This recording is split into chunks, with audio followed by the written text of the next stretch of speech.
Lake হিসাবে ঘোষণা করলাম। রৌদ্র সেনের বাড়িতেও আমরা গিয়েছিলাম, রৌদ্র সেনের বাবা মার সাথে কথা বলেছি, দেখেছি। আশা করি তারাও অত্যন্ত খুশি হবে এবং তাদের একটা তাদের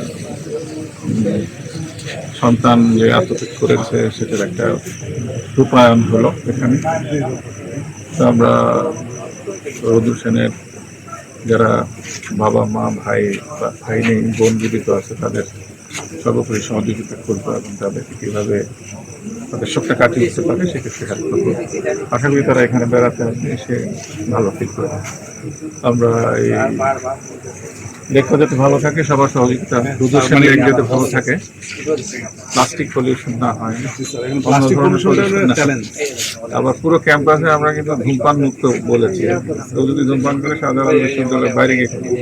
স্যার ওয়ান টাইম প্লাস্টিক এখানে এটা স্যার আপনি একটু করা যাবে না, প্রাসঙ্গিকভাবে একটা ডিক্লারেশন দিলে একটু সুবিধা হয়। এখানে স্যার আমরা এটা মানাইতে পারতেছি না, মানে এগুলো সব এইদিকে ফেলে।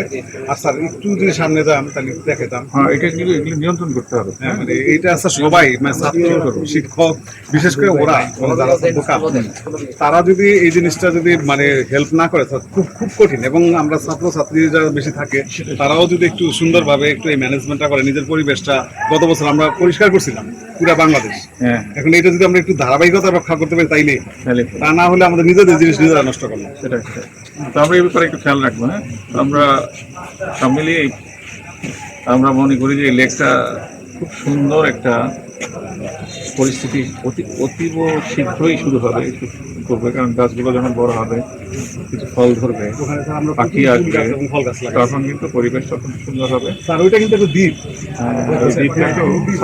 জায়গাটা দ্বীপটাও তখন ফুটে উঠবে।